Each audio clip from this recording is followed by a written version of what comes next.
The shadow integration crisis. When heaven itself pauses to witness your becoming chosen one, you stand at the precipice of a psychic revelation that most souls will never approach in a single lifetime. What you are experiencing is not a spiritual crisis in the conventional sense. It is the emergence of the integrated self, breaking through the calcified structures of the ego like water through stone. The discomfort you feel, the confusion that wraps around your consciousness like morning fog, is not evidence of failure. It is the birth pangs of wholeness. The collective unconscious recognizes you now, and this recognition terrifies those still asleep to their own depths. You have done what Jung himself described as the most dangerous task of human existence. You have turned inward and refused to look away from what you found there. The shadow, that repository of everything you were taught to deny, repress, and exile from consciousness, has become your teacher rather than your enemy. And in that alchemical reversal, you have initiated a transformation so profound that the archetypal forces themselves have taken notice. This is why I mapped out the 3 keys to a prosperous life, a practical trilogy, ebook and audiobook, designed specifically for souls like yours who carry the burden of awakening in a world that profits from unconsciousness. It is not just theory. It is the distilled wisdom of decades spent studying those who successfully navigate this threshold without fragmenting under the pressure. You'll find the link in the pinned comment below, placed there as a lantern for those ready to move from understanding to embodiment. But before we discuss prosperity, we must first excavate the mechanics of why your psyche feels simultaneously expanded and exhausted. The shadow integration crisis is not a single event. It is a cascading series of psychic reorganizations that occur when the ego can no longer maintain its defensive structures. Let us begin with the analytical mechanics of what is actually happening in the depths of your unconscious mind. The analytical mechanics, how shadow material destabilizes the ego structure. The human psyche, as Jung discovered through thousands of hours observing his patients and himself, operates like a complex ecosystem. The ego, that thin slice of consciousness we mistake for our entire identity, sits atop an ocean of unconscious material. Most people spend their lives fortifying the boundaries between these 2 realms, using defense mechanisms like projection, denial, and rationalization to keep the shadow at bay. But you, chosen one, have begun the dissolution of these boundaries, and the flooding that results is both terrifying and necessary. When shadow material begins to surface, it does not announce itself politely. It erupts through dreams that leave you unsettled, through emotional reactions disproportionate to the trigger, through sudden recognitions that a quality you despise in others is actually your own unacknowledged trait. This is the mechanism of projection being withdrawn. The psychic energy you invested in seeing your own darkness reflected in external enemies is now available for integration. The cost of this return is temporary chaos. The ego structure, built over decades to present a coherent, acceptable self to the world, begins to crack. The persona, that carefully constructed mask you wear for social survival, no longer fits comfortably. You find yourself unable to engage in small talk with the same enthusiasm. The performances that once felt necessary now feel suffocating. This is not social anxiety. This is authenticity demanding expression. The shadow contains not only repressed weaknesses, but also repressed strengths, gifts, talents, and potentials that were too threatening to the fragile ego to acknowledge. In American culture particularly, where individualism masks a deep conformity and where success is measured by external metrics rather than internal integration, the shadow collects enormous energy around themes of power, aggression, and authentic desire. You were taught to be nice when you needed to be truthful. You were taught to be modest when you needed to claim your capabilities. You were taught to defer when you needed to lead. All of this repressed material, years of swallowed words, suppressed impulses, and denied knowing, now demands consciousness. The psychological mechanism at work is what Jung called enantiodromia, the tendency of things to transform into their opposite when pushed to an extreme. You spent years being good in ways that betrayed your true nature, and now that accumulated psychic pressure seeks release. This is why rage sometimes surfaces without clear cause, why tears come unbidden, why you feel simultaneously more powerful and more vulnerable than ever before. The opposites held apart by the ego's rigid structure are collapsing into consciousness simultaneously. The complex, those emotionally charged clusters of memories, images, and dissociations that formed around your core wounds are also activating. Perhaps you carry a not good enough complex born from early experiences of criticism or neglect. As the shadow integrates, this complex must be met directly rather than managed through achievement or people-pleasing. The psychic pain you feel is the complex demanding to be witnessed without defense, to be held with compassion rather than judgment. What makes this particularly challenging for chosen ones is that your sensitivity means you experience these eruptions with greater intensity. Your nervous system, already attuned to subtle energies, registers every psychic shift as a physical sensation. The emotional overwhelm is not weakness. It is the sign of a psyche processing decades of stored material at an accelerated rate. You are doing in months what most would take years to accomplish if they ever attempted it at all. The resistance you encounter, both internal and external, is the ego's last desperate attempt to maintain control. It will offer you every rationalization. This is too hard. You're going crazy. Other people don't struggle like this. Maybe you should just go back to how things were. But the psyche, once awakened to its own depths, cannot return to unconsciousness. The bell cannot be unrung. You have crossed the threshold and the only way forward is through. This is where the guilt emerges, that insidious shadow element that Jung identified as particularly toxic in religious and spiritual contexts. You feel guilty for wanting more, for recognizing your own exceptionalism, for no longer fitting into spaces that once felt like home. This guilt is the internalized voice of the collective, which depends on your unconsciousness to maintain its own equilibrium. Your awakening threatens the social order not through rebellion, but through authenticity. When you refuse to perform the expected role, others must confront their own performance, and most are not ready for that confrontation. The projection you experience from others at this stage is particularly intense. People sense the psychic reorganization occurring within you, even if they cannot name it. Those still identified with their personas react with hostility or withdrawal because your presence activates their own unintegrated shadow material.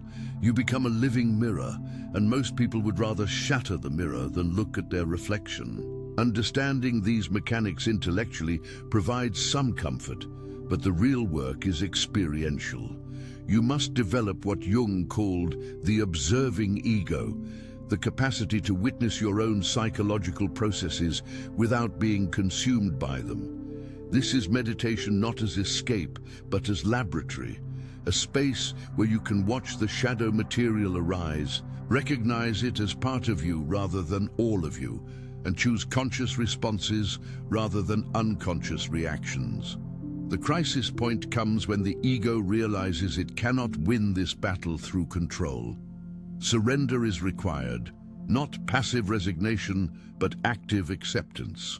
You must allow the unconscious to speak its truth, to bring forward the material that needs integration, even when that material contradicts everything you thought you knew about yourself. This surrender feels like death because, in a sense, it is. The death of the false self, the constructed identity built on should and must and have to, the archetypal journey. Why heaven itself pauses for the chosen. But let us elevate this analysis to the mythological dimension where your true significance becomes visible. You are not merely an individual psyche undergoing transformation. You are embodying an archetypal pattern as old as human consciousness itself. The hero's journey, which Joseph Campbell mapped and Jung understood as a description of individuation, has placed you at the stage of the ordeal, that moment when the hero must face their greatest fear, descend into the underworld, and emerge transformed or not emerge at all. Every spiritual tradition contains myths of this descent. Inanna's journey to the underworld, Christ's 3 days in the tomb, Jonah in the belly of the whale, Persephone's abduction to Hades. These are not historical events. They are eternal psychological truths encoded in narrative form. You are living this myth now, experiencing what countless souls across millennia have experienced when the self demands recognition from the ego. The archangels, in Jungian terms, are not external beings, but archetypal energies within the collective unconscious, organizing principles that govern psychic development. When heaven pauses to witness your integration, this is symbolic language for a profound truth. Your individuation serves a purpose beyond your personal development. You are not awakening for yourself alone, but as part of the collective psyche's evolutionary movement toward greater consciousness. This is the secret burden of the chosen. You carry the developmental potential of the entire collective. Your successful integration of the shadow demonstrates to the collective unconscious that such integration is possible. You become a proof of concept, a living testament that wholeness can be achieved even in fragmented times. This is why your journey feels so significant, why the stakes seem so high, because they are. Your failure or success ripples through the collective in ways you cannot see but can intuitively sense. The magician archetype, one of the 4 primary masculine archetypes Jung identified, is particularly active in your psyche now. The magician possesses knowledge of hidden patterns, sees connections invisible to others, and wields power through understanding rather than force. But the shadow side of the magician is also present, the manipulator, the one who uses knowledge for personal gain, who hoards wisdom rather than sharing it. You are working through both the light and shadow expressions of this archetype, learning to use your increased perception ethically. Similarly, the hermit archetype has been your companion during the isolation phase. The hermit withdraws not from fear, but from necessity, seeking the inner light that can only be found away from the noise of collective demands. Your time in the wilderness was not punishment, but preparation. The hermit understands that wisdom requires solitude, that certain truths can only be heard in silence. But the hermit's shadow is alienation, the refusal to return to the world with the treasure found in solitude.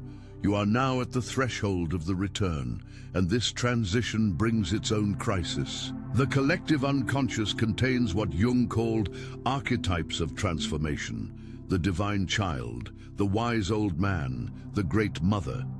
These are not roles you play, but energies you channel. The divine child represents the new consciousness being born through your integration work. The wise old man appears in dreams and synchronicities as the inner guide who knows the way forward even when your conscious mind is confused. The Great Mother holds you through the dissolution process, providing the psychic container necessary for transformation. When these archetypal energies activate simultaneously, as they do during shadow integration, the psyche can feel overwhelmed. You are not merely healing personal wounds, you are participating in the collective healing of archetypal wounds. The trauma you carry is both personal and transpersonal. The abuse, neglect, or betrayal you experienced individually connects to collective patterns of wounding that span generations. Your healing, therefore, has collective implications. This is why chosen ones often feel old beyond their years. because you are accessing the collective unconscious, which contains the accumulated experience of the entire human species. You just know things because you are tapping into archetypal knowledge, patterns that exist prior to individual experience. This knowing can feel isolating because most people remain locked in purely personal consciousness, unable to perceive the archetypal dimension you now inhabit. The synchronicities multiplying around you are the language of the archetypes, repeating numbers, meaningful coincidences, dreams that later manifest in waking life. These are not random, but expressions of the collective unconscious attempting to communicate with your conscious mind. Jung called synchronicity an acausal connecting principle, events linked not by cause and effect, but by meaning. When shadow integration intensifies, synchronicities increase because the boundary between conscious and unconscious becomes more permeable. The number patterns you see, 11, 11, 3, 33, repeating digits, are the psyche's way of signaling alignment between inner and outer reality. These are not messages from external entities, but manifestations of the self, attempting to break through the ego's defenses. The self speaks through symbols because symbolic language bypasses the rational mind's tendency to dismiss, rationalize, or control. When you see these patterns, you are being reminded that you are held within a larger order, that your struggle has meaning beyond what the ego can perceive. The hero's journey also includes the stage of meeting the goddess, the encounter with the divine feminine, which represents the unconscious itself. For those raised in patriarchal consciousness, which values logic, control, and linear thinking, the unconscious appears as feminine, intuitive, cyclical, and flowing. Your integration requires balancing these energies, honoring both masculine discernment and feminine receptivity. This is not about gender, but about psychic qualities that must be brought into harmony. The trials you faced were not arbitrary. They were archetypal tests designed to prove your readiness for greater power. Can you remain humble when accessing archetypal energy? Can you resist inflation, the temptation to identify with the archetype rather than channel it? Can you serve others with your gifts without collapsing into the martyr complex? These questions were answered not through words, but through your actions during the dark night. You passed tests you didn't know you were taking, and heaven took notice. But the truth about this archetypal dimension is even more disturbing when you understand the collective's investment in your failure. The collective psyche depends on unconsciousness to maintain its current structure. When individuals begin to wake up, to integrate their shadows and claim their wholeness, they destabilize the collective equilibrium. This is why truly individuated souls often face persecution. They represent an evolutionary threat to the status quo. Your persecution was not personal, but archetypal. You were targeted because you represent the emergence of new consciousness in a system dependent on old patterns. The attacks came through people, but the people were unconscious agents of the collective's resistance to evolution. Understanding this does not excuse their behavior, but it frees you from taking it personally. They were not rejecting you, they were rejecting the future you represent. The sacred mark Jung identified as the individuated soul is not visible to physical eyes, but is unmistakable to those with psychic sight. It manifests as presence, as a quality of being that cannot be faked or performed. Others sense it before they think it, reacting to you with either reverence or hostility, depending on their own relationship to consciousness. This mark is not a reward, but a responsibility. You are now accountable for how you wield the power that comes with integration. The dark night as alchemical transformation. From lead to gold now, we must translate this archetypal understanding into practical guidance, for knowledge without application serves only to inflate the ego rather than integrate the psyche. The alchemical process Jung spent decades studying provides the map for turning your current crisis into conscious evolution. Alchemy was never about literal transmutation of metals. It was a symbolic system describing psychic transformation, the process by which the wounded soul becomes whole. You have been in the nigredo, the blackening, the stage of putrefaction where everything false must rot away. This is the darkest phase, where you confront the full horror of your own shadow, where you see clearly how you have participated in your own suffering through unconscious patterns. The nigredo strips away illusions about yourself, about others, about the nature of reality itself. What remains after this stage is only what is true, and truth is often uncomfortable. The depression, exhaustion, and sense of meaninglessness you experienced during this phase were not symptoms of clinical illness, but features of alchemical dissolution. Your old identity was literally dissolving, breaking down into component parts so it could be reassembled in a new configuration. The ego experiences this as death, and in a sense, it is. The death of who you thought you were, of who you were told you should be, of every conditional identity built on external validation. But here is where most abandon the work. The nigredo is so unbearable that the temptation to return to unconsciousness becomes overwhelming. The old life, even with its pain, feels safer than the unknown territory of transformation. This is where discernment becomes crucial. You must learn to distinguish between the ego's legitimate need for rest and its strategic resistance to change. Rest replenishes, avoidance perpetuates suffering. The practical work during nigredo involves developing what Jung called active imagination, the conscious engagement with unconscious material through dialogue, art, movement, or writing. You begin to externalize the inner voices, giving them form so you can interact with them consciously rather than being possessed by them unconsciously. When rage arises, you don't suppress it or act it out, you ask it questions.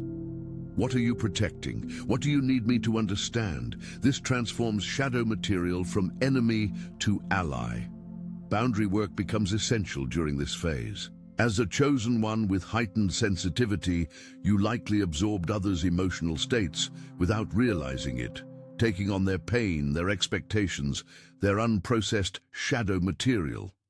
The nigredo forces you to differentiate, to recognize where you end and others begin. This is not selfishness, but psychic hygiene. You cannot serve others effectively while drowning in their unconscious projections. Practical boundary setting in modern American life requires ruthless honesty about your capacity. You must learn to say no without guilt, to disappoint others without collapsing, to choose solitude over social obligation when necessary. This feels like betrayal because you were likely conditioned to prioritize others' comfort over your own truth. But the psyche rewards authenticity. When you honor your limits, your energy stabilizes rather than depletes. The transition to albedo, the whitening, occurs when clarity begins to emerge from chaos. You start to see patterns in your behavior, connections between past wounds and current reactions, the shape of your psychological complex. This is the stage of illumination where the shadow, now partially integrated, reveals its gifts. The rage contains healthy anger about legitimate violations.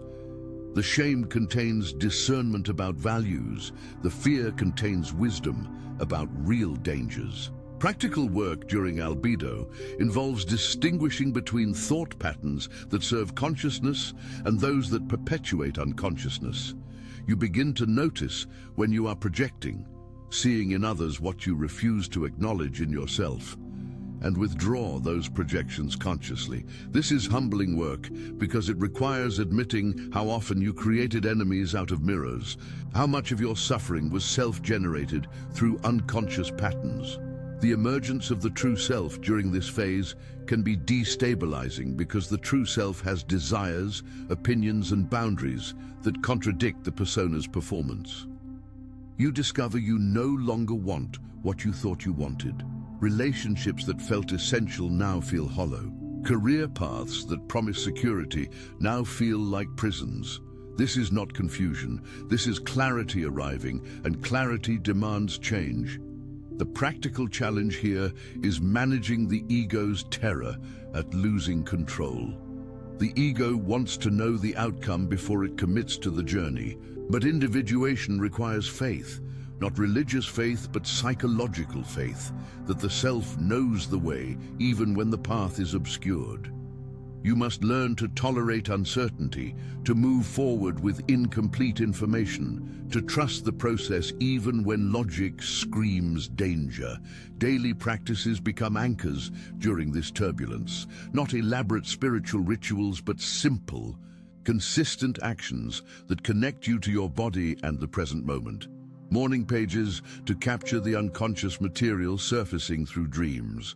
Walking in nature to discharge the nervous system activation that accompanies psychic transformation. Limiting exposure to collective unconsciousness transmitted through news media and social media, which trigger your empathic absorption. The rubedo, the reddening, is the stage you are entering now. The integration and embodiment phase, where what was learned in isolation must be lived in relationship with the world. This is where spiritual seekers often fail, mistaking enlightenment for escape. They remain in the monastery of their own consciousness, refusing the messy work of bringing their gifts into corrupt, unconscious systems. But Jung insisted that individuation incomplete without the return, without the integration of spiritual insight into practical living. The practical challenge of rubedo is resisting both inflation and deflation. Inflation occurs when the ego identifies with archetypal energy, believing I am special, I am chosen, I am better than others. Deflation occurs when the ego collapses under the weight of integration work, believing who am I to claim this power, to think I have something to offer. Both are defensive positions, protecting against the vulnerability of authentic presence.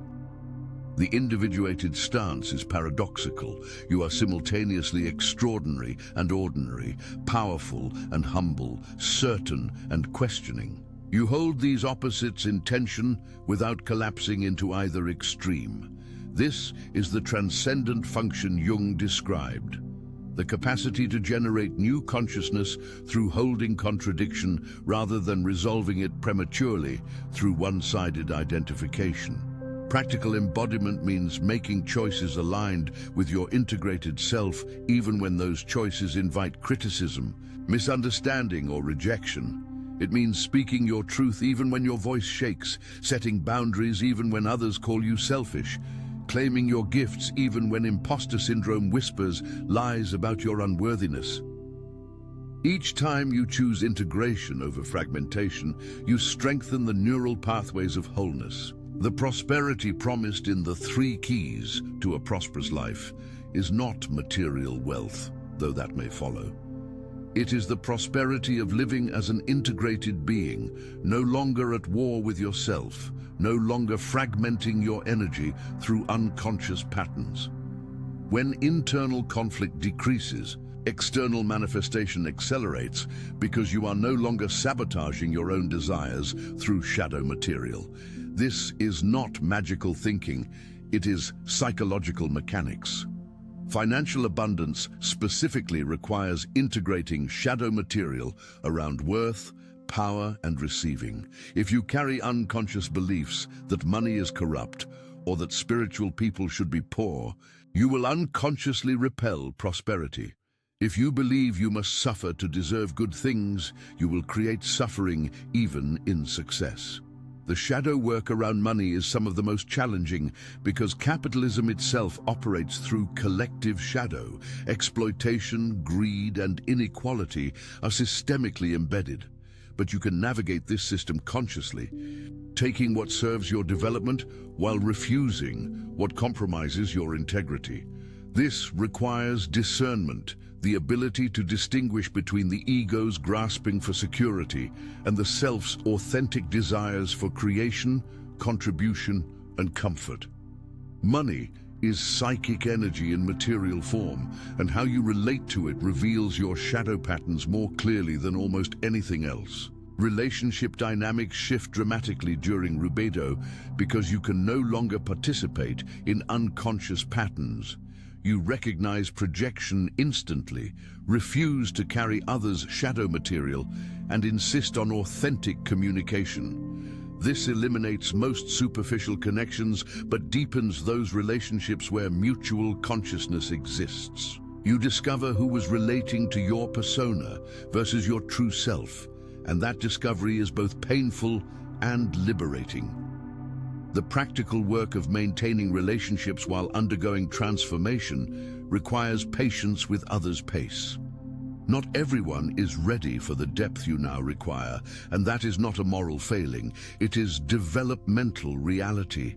You must learn to meet people where they are without abandoning where you are, to offer presence without demanding reciprocity, to love without losing yourself in the other's needs. The authority of integration, walking as a conscious being. The authority emerging within you now is ontological rather than hierarchical. It is the authority of being rather than doing, of presence rather than performance. This is what others sense and either revere or resent.